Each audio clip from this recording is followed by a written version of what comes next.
Hello everyone, hello everyone. Hello there. Right, so I'm very happy to be here and to perform for you all. The first piece I'm going to perform is called A Man's Manual, so hope you enjoy. When you put something together, you read the instructions inside the manual. They usually come with the product you bought.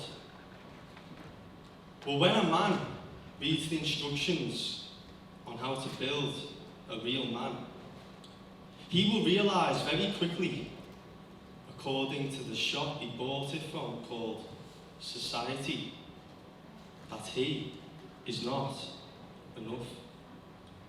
He looks at the packaging, and it's fascinating that a real man is shown so perfectly built on the box. Then he looks at himself and finds he has missing parts. The instructions say be strong, fearless, 6 foot tall and over, which leads to some men ending up 6 feet under. And there is no wonder why. So many men don't try and take it and face it, because there are pages and pages of impossible instructions to follow in order to make it. And the brave man that remains and decides to build it ends up either breaking it or faking it. So he searches long and hard for the missing parts to create it. Goes to the clubs, goes to the pubs, starts drinking and mixing with different people in hope of changing how he's thinking, increasing the number of glasses, takes interest in others and copies all of them in his actions. Starts watching boxing matches, roars at the TV with passion, but still cannot find the answers. Learns all the football players' names, goes to all the games, gets a trade, follows the steps of his father's footsteps, does what he can to be a real man. Tries to become one of the lads, changes how he looks, begins dealing drugs, stays out all night, starts carrying a knife, commits murder, takes it that one step further, goes to jail, proves he's the alpha male, ends up the leader of a gang to be a real man. Flicks through the manual, doesn't understand it, it's as if it's written in a different language. He starts panicking, starts acting as fake as a mannequin. The mask of being masculine stops him from revealing his real feelings, so he keeps it in. Told to be a provider, told to man up and stop whining, so he decides to disguise it. Told to stop crying, so he starts lying and tries to hide it. Told to be emotionally silent, but at the same time be violent. And these are requirements. Manacles are wrapped round his wrists and ankles, shackled as he shuffles and stumbles round instructions. He can't tackle the fact he ain't a real man, which means he won't have a real son, and he won't be a real dad. And after going to all the games, he ain't a real fan, and it sends him real mad, and he feels real sad that he wasn't manufactured to society's satisfaction, and everything he imagined came crashing down into his hands. But he didn't have to look for missing parts. He just had to look inside his heart, because the whole time he was already a real man. Thank you.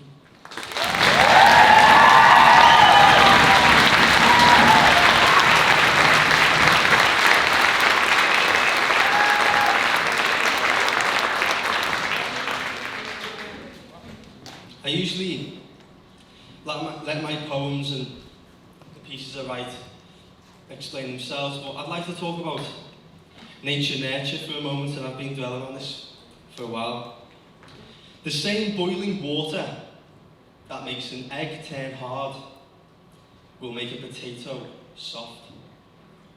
The same environment, i.e. the boiling water, can provoke two very different reactions to two very different people. So whether we are, and we're all different, so some of us have a shell, some of us don't. Some of us are protein, and some of us are carbohydrate. But we can't be controlled by our environment. We have to be able to take control as opposed to be controlled. And I was commissioned by YPAS to write a piece about their findings about Merseyside and youth violence across our city. And the piece is called Think Again. And yeah, I hope it explains everything in detail.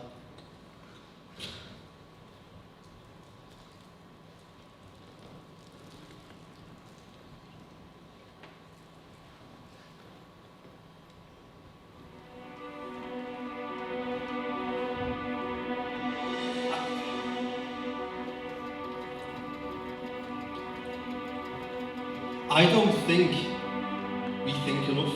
And if you don't think that we don't think enough, then I highly recommend that you think again. See, I think about the bully just as much as the victim. Because what sort of past must they have had to have so much hate in them? I think about the messenger just as much as the message they're sending. I think about friends, how many real, how many pretending. I think about an individual, who they are now, who they were back then. I think about influencers and what influenced them. I think about lampposts and whether they'll ever be bright enough on the streets to guide those home in desperate need. I think about phones, how many rang that never got picked up, or those that get approached by vans and then get picked up. I often think, when I see gangs with hoods up, what is the reason behind why they cover up? And it ain't because of the rain due to the sun out. Parents don't know what takes place when their son is out. Parental guidance is vital to a child's upbringing. See what the youth witness on the street saying PG. I think about voices, how many won't get heard. The youth is the future, I hope you don't get the support they deserve. I think about the value of speed in the world. If I ordered a pizza and called for an ambulance, what would arrive first? See, I think about the punch before it was thrown. Was the punch in them? Were they punched at home?